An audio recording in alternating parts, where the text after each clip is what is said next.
Entrepreneurship, Wisdom to Wealth. Welcome to Entrepreneurship, Wisdom to Wealth. I'm Regina Davis, your host. Welcome to Season 2. Welcome to Entrepreneurship, Wisdom to Wealth. Thank you so very much for joining us in the studio and also like on our Zoom. We actually have this week Jeremiah White, affectionately known as Jerry, who is the business owner of Reflections Salon Suites. Welcome, Jerry. Hi there. How are you today? We're doing good here. I've been very excited. I know that you and I had talked about this some time ago about coming on the show. I am just in so awe of your business model. So I want you to share a little bit about your business model. First of all, let's back up. You're in hair. You're a stylist yourself, but you have this large business here in Grand Rapids that we are calling it it's an empire actually. I personally get all of my services, so many of them actually there.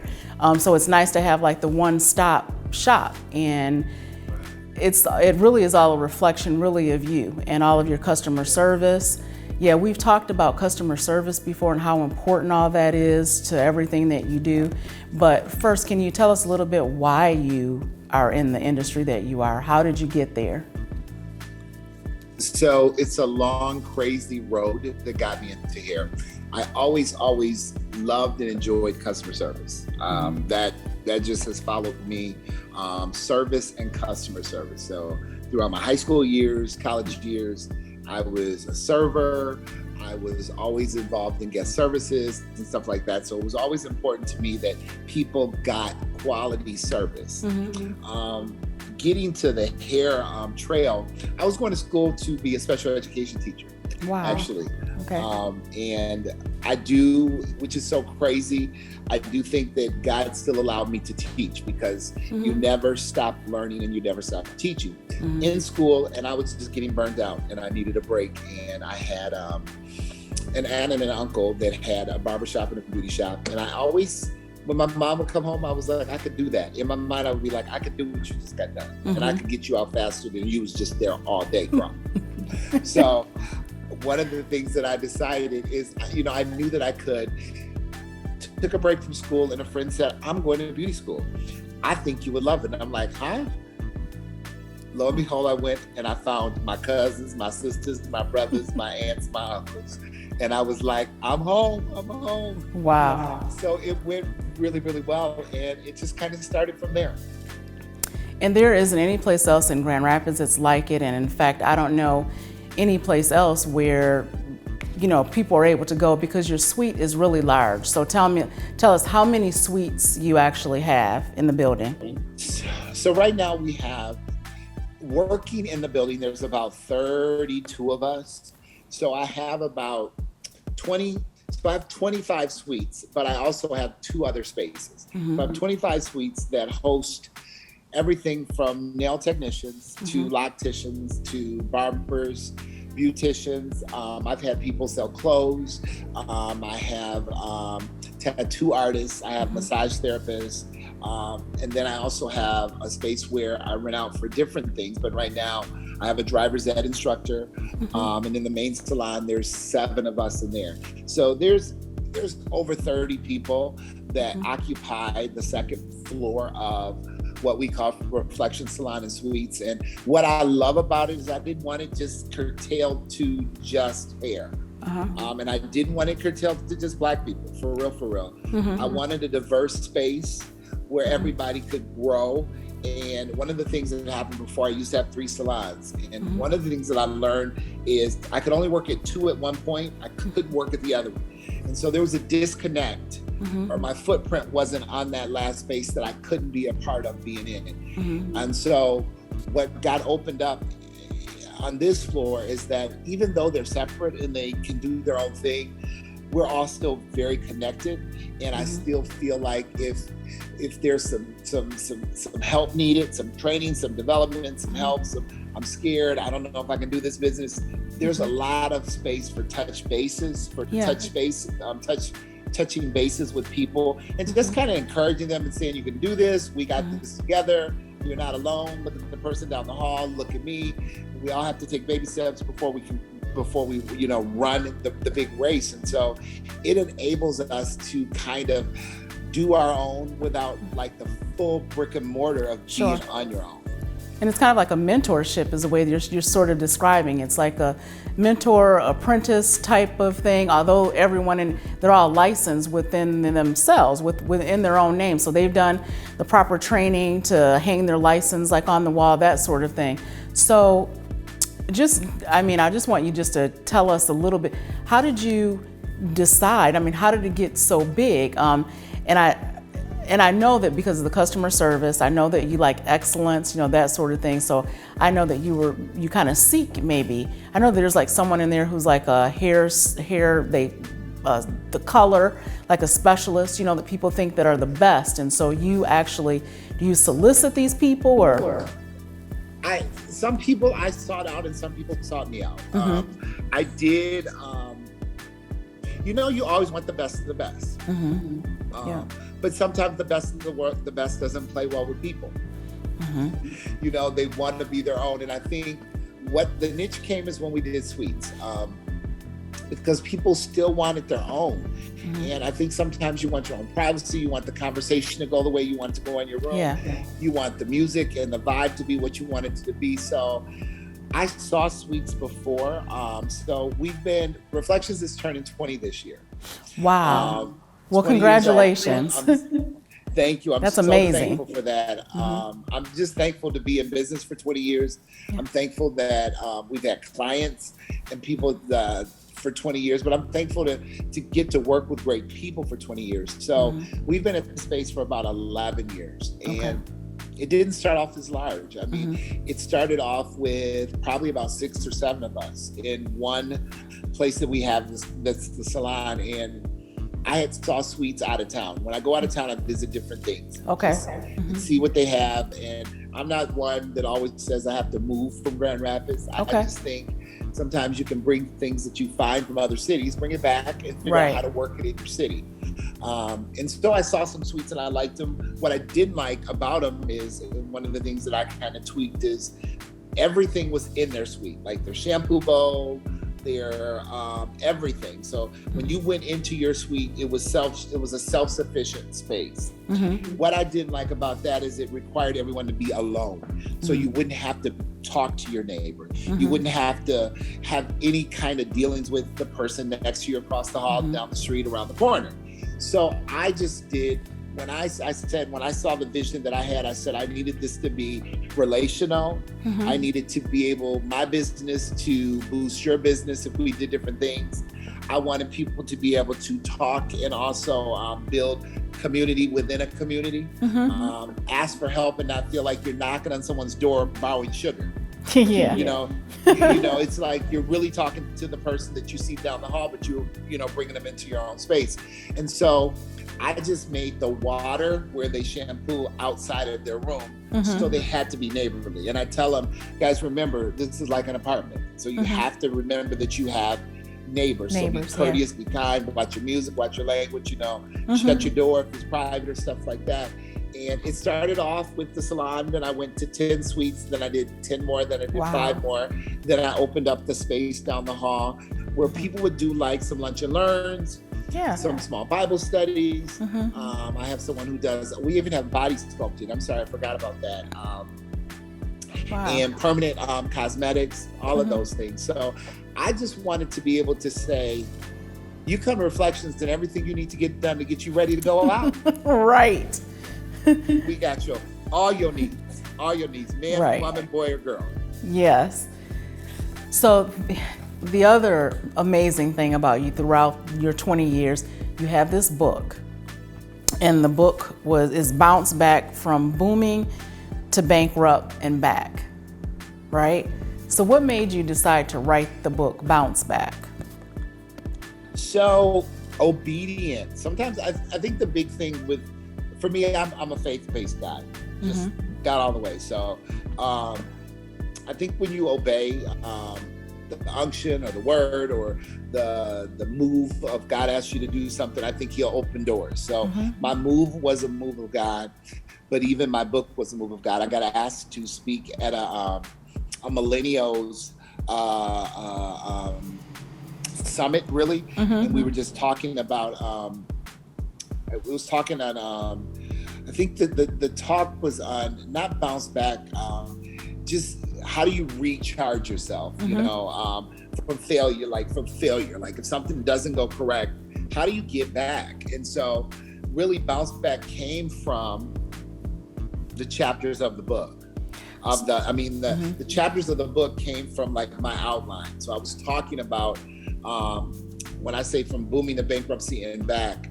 My career started off fast. I was working for someone for 4 years, but I purchased a building, paid cash for it, and renovated and did everything. And that was our first phase, Reflections on Hall and Fuller. And things were going well. We had a whole market crash with housing and all of that. And in the book, it tells you about the banks and I think some corruption.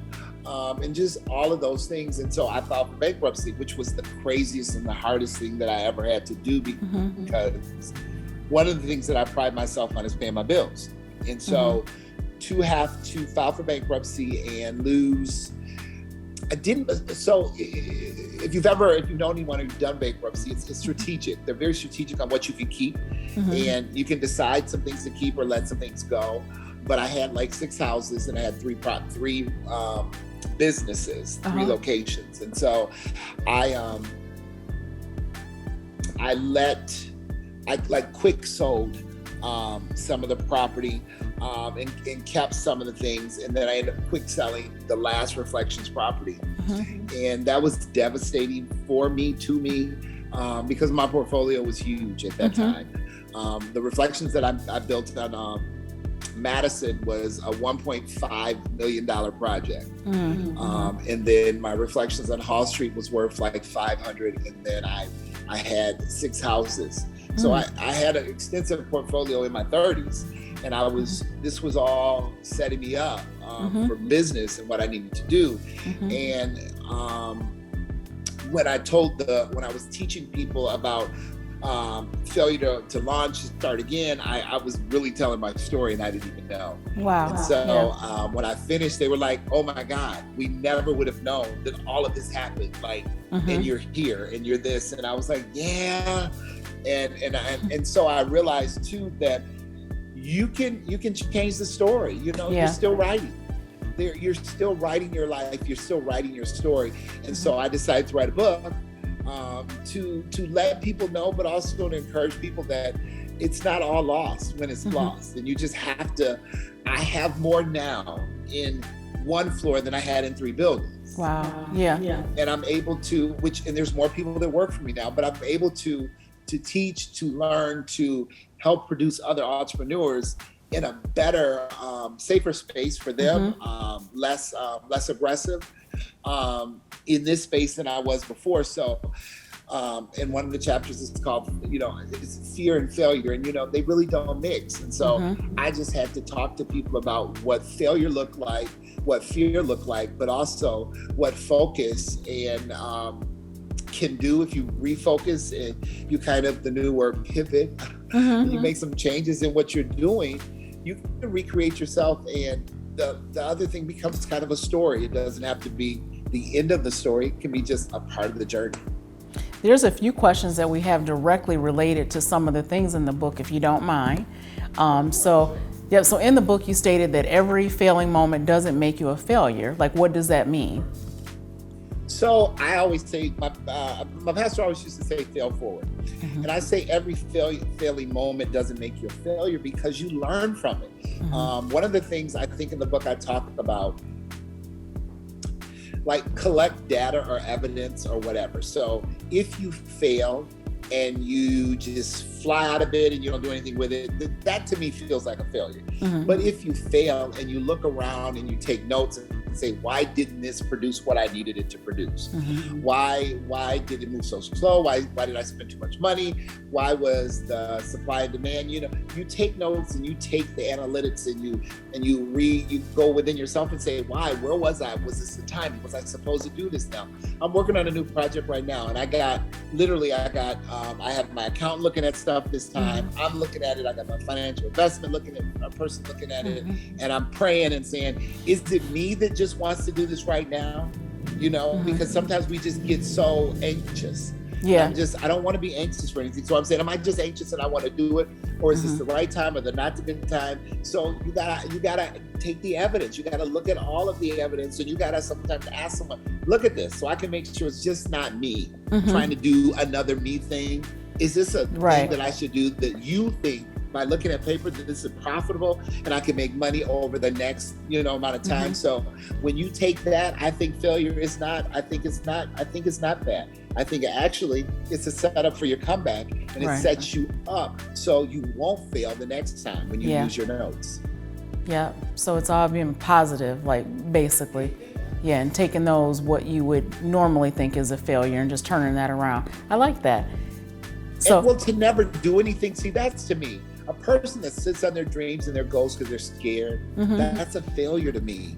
Like, even because I have friends that move out of town and start new businesses, and even if they flop, you're not a failure because you tried it. Right. And a lot of times you have information that you could have done something different, or it just wasn't the good business for the area, the time, the state you live in. So the failure to me is the person that doesn't try what it is they think that they're called to do or they want to do, not the person that does. Right. Wow.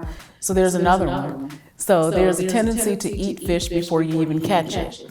They try to catch a big fish before they learn how to catch a small fish.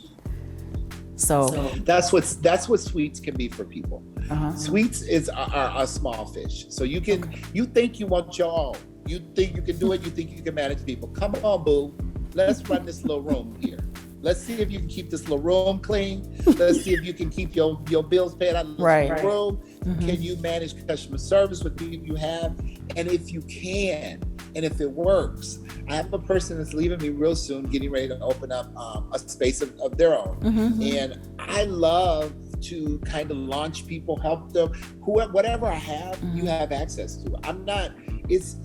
When I started, you don't expect everyone to be with you there forever. Right. And if you do your job correctly, you're birthing entrepreneurs. The only thing that I say to them is, you're an entrepreneur right up in this space. Right. You don't have to move out to grow out. But if you grow out of it, let's grow out together. I can talk to you about it, give you any wisdom, anything you need help with, or just give you a great goodbye. So I think once we learn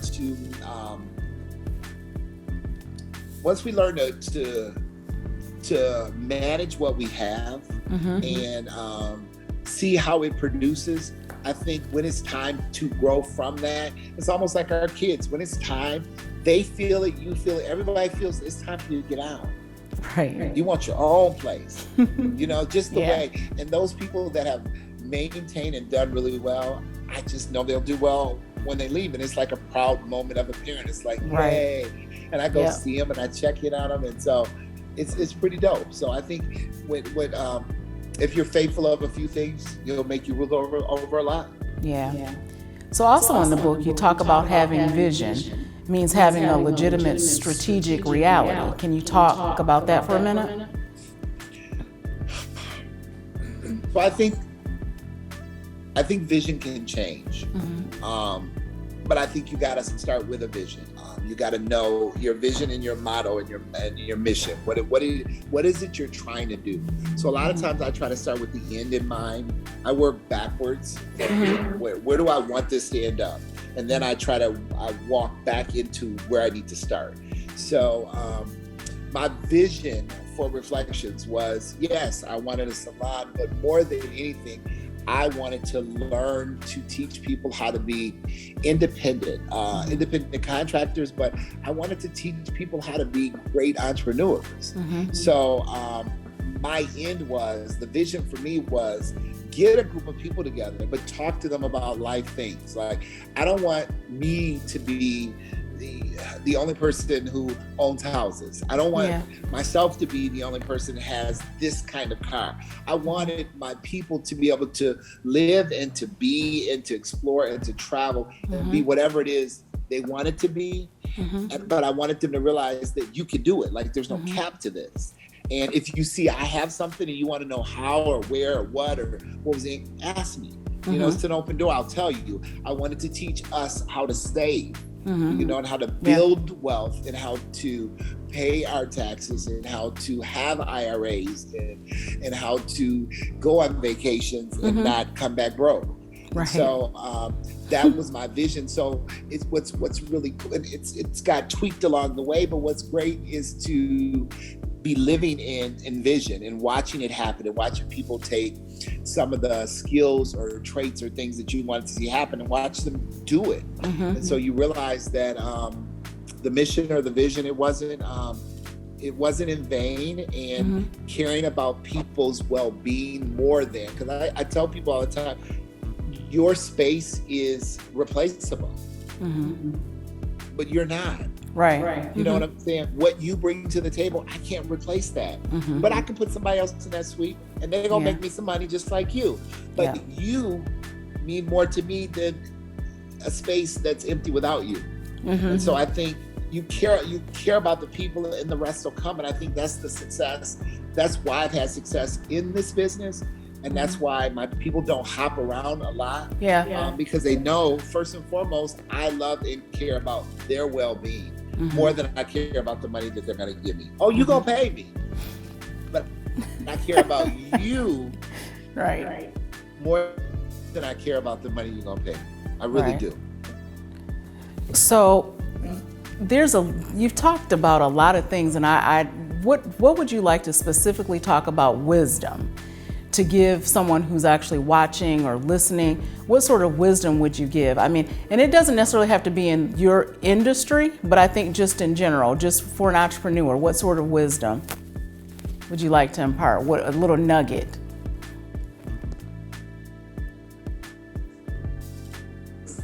Okay.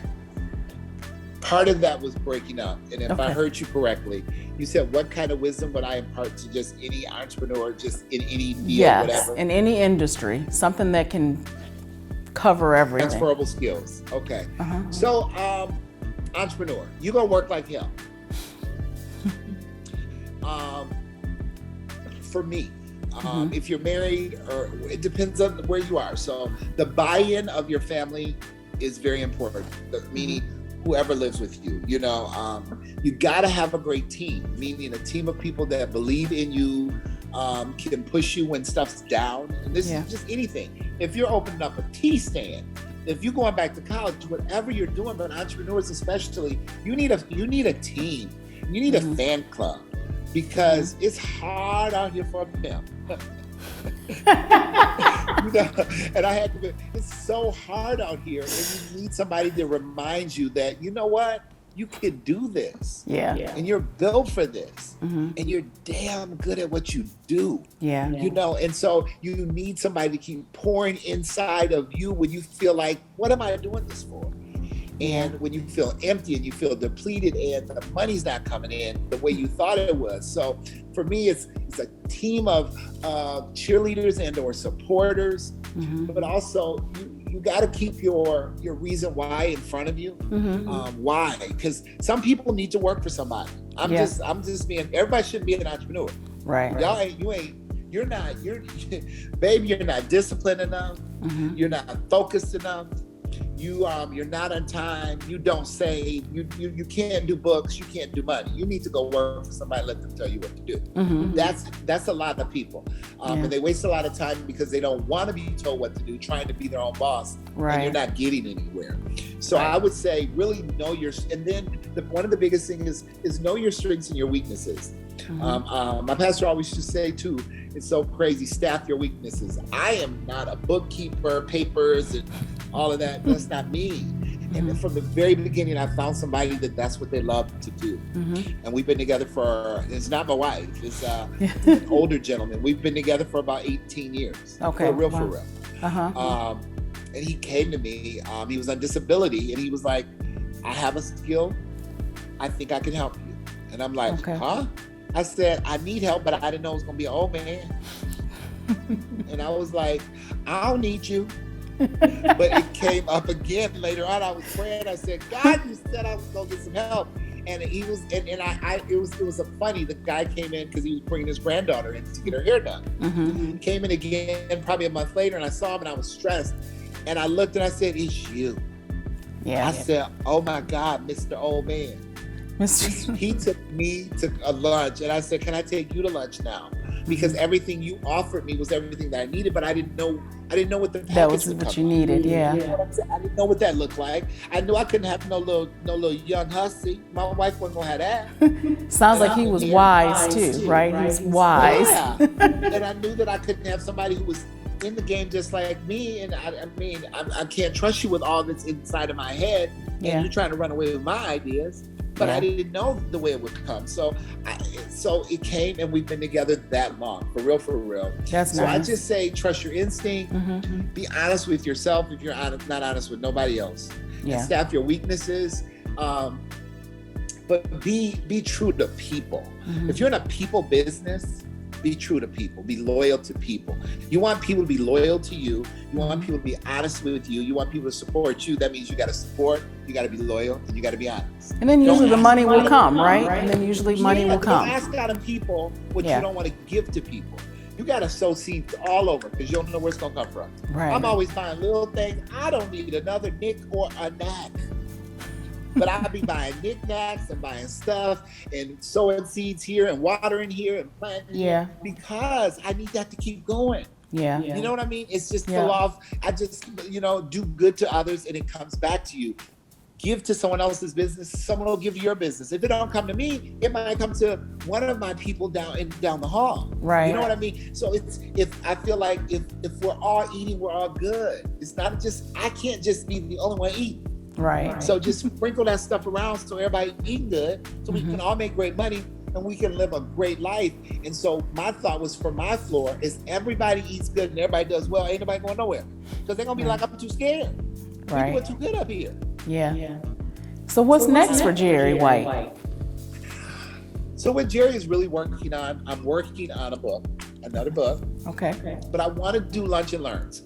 I need to get entrepreneurs to save for retirement.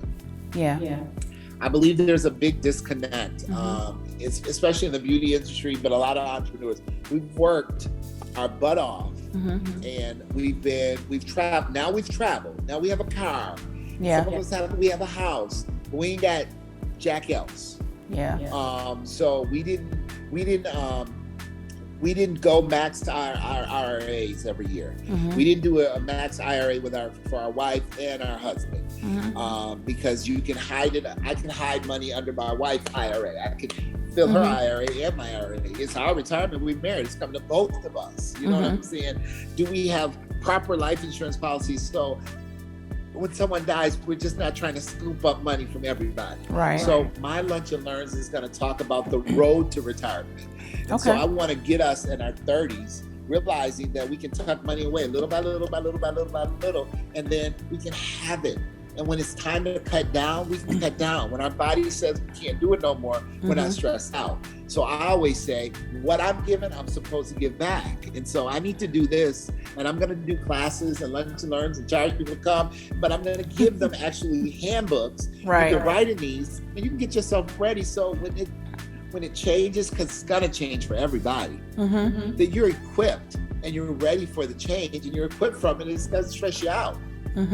So that's my next. If I could say that, if there's anything that I want to do, and my dream job is a talk show host. So when Stephen Harvey calls me, I'm just going to pick up the position. Right. So what are your social media handles where people can buy the book and maybe just follow you? So everything is on Experience Jerry. Website, experiencejerry.com. Instagram, Experience Jerry. Facebook, Experience Jerry. Reflection Salon and Suites, Experience Jerry. Call me and you can get a book. So any of those things are you're able to reach me.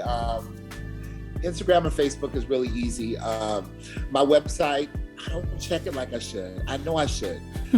Because I'm in here and I'm in stuff. I'm not in on that. Social media, I'm on more. So I would say social media platforms would be the best. So anyone who's in the Grand Rapids, Michigan area, they should be able to look you up and maybe they can get a massage or get a tattoo or get their hair done or... True. Now, one of the things that's really difficult these days, most people book online now. And I'm thankful that we're busy where everyone just can't walk in all the time. But we do have a lot of people. We do provide great service. And I think when you're in this Western Michigan area and you're dropping by, if you want to try any of these things, that would be great. I think will be great for you. And I've just enjoyed this time. I think it's really big to reach out and kind of refuel entrepreneurs, especially now, pandemic, losing money, people starting businesses, startup businesses fail so fast. And I just want to kind of sometimes just be just lend a little helping hand and say, it's going to be okay. You can make it through this. And don't bite off any more than you can chew. Crawl before you walk. You don't have to don't go big or go home yet. Don't do that. You don't always got to go big or go home because you might have to go home. Let's just go. Let's just get it started. Right. You don't really want to go home. You really don't want to go home. You want to keep your business open. So take it slow, take it little, crawl before you walk, and be good to people and the rest should come. And do good work. You got to do good work. Oh, that is thank you so very much for actually joining us tonight. Thanks for having me. It was so awesome.